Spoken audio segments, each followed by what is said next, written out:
দীর্ঘ 9 বছর সম্পর্ক করার পরে যখন বিয়ের ঠিক 6 দিনের মাথায় সে মারা যায়, ঠিক সেদিনই আমার পায়ের নিচের মাটিটাই যেন সরে গেল। বাবা মা সবার বিরুদ্ধে গিয়ে আমি ফয়সাল নামের একটা ছেলেকে ভালোবেসেছিলাম। আমার বাবা আমাকে একদিন প্রশ্ন করেছিল, তুই কাকে চাস, আমায় নাকি 2 টাকার মিডিল ক্লাস ওই ছেলেটাকে? তখন নিজেকে কোনো প্রশ্ন না করেই বাবাকে বলে দিয়েছিলাম, বাবা আমি ফয়সালের সাথেই থাকতে চাই। মা আমায় সেদিন গরম মাছকাঠি দিয়ে পিঠে অনেক মারলো, চুল ধরে অনেক পিটালো, তবুও কিছু বললাম না, একমাত্র ফয়সালের জন্য। ও আমাকে বলেছিল কিছু সময় দাও আমাকে, আমি সবকিছু গুছিয়ে নেব। অন্যদিকে ওর পরিবারও মানছিল না, আর এদিকে আমার পরিবার তো ফয়সালকে মিডিল ক্লাস ছাড়া কথাই বলতো না। রাতে খেতে বসলে মা আমার মুখের দিকে পর্যন্ত তাকাতো না। আর বাবা তো আসলেই ভাতের প্লেটে পানি ঢেলে চলে যেত। খুব কষ্ট পাচ্ছিলাম বাবা মায়ের এইসব আচরণ দেখে। হঠাৎ একদিন ফয়সালকে বললাম, প্লিজ তুমি তোমার বাড়ির লোকদের সাথে কথা বলো, এসব আর সহ্য করতে পারছি না। তখন তার একটাই কথা, আমি তো বেকার, চাকরি নেই, কিচ্ছু নেই। এদিকে বড় 2 জন ভাই এখনো অবিবাহিত, আমি কি করে এখন তোমার কথা বাসায় বলি? এদিকে আমার বিয়ের জন্য বাবা অনেক পাত্রপক্ষ আনছে বাসায়। তার 4 দিন পরই বাবা মায়ের এসব কাণ্ড কারখানা সহ্য করতে না পেরে ওকে একটা কল দিলাম। বললাম 2 দিনের মধ্যেই আমাকে নিয়ে যেতে না পারলে আমি অন্য কাউকে বিয়ে করব। সে এটা শুনেই কেঁদে দিয়ে বলল, হয়তো ইনকামের জন্য, কয়টা টাকা আর 2 মুঠো ভাতের জন্য 9 বছরের ভালোবাসা আমি হারাতে যাচ্ছি। তখন আমিও তার কান্নামাখা গলার আওয়াজ শুনে শান্ত হয়ে যাই। অপরদিকে তার মা নাকি তাকে বলে দিয়েছে, আমার 2 ছেলে এখনো অবিবাহিত, তুমি যদি এই মেয়েকে বিয়ে করে আনো তাহলে তোমার জায়গা হবে রাস্তায়, তার সাথে সেই মেয়েকেও আমি ঝাড়ু পিটা করব।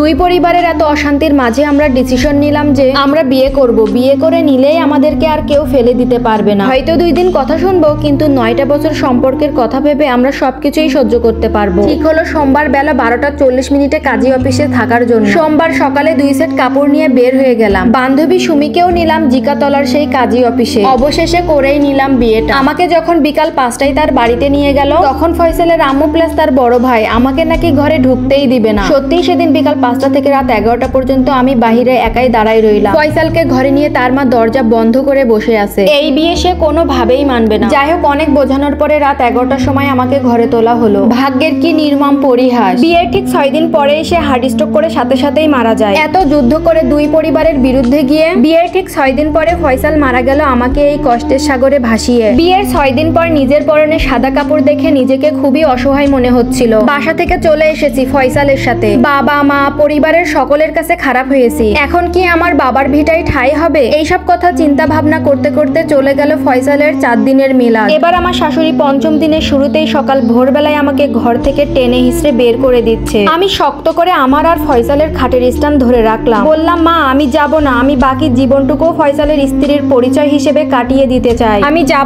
যাব না, কে শোনে কার কথা? আমি নাকি অপয়া মেয়ে, অলক্ষী মেয়ে, ডাইনি হয়ে এসেছি। আসতে না আসতেই জামাইকে খেয়ে ফেলেছি, আরো অনেক কথা।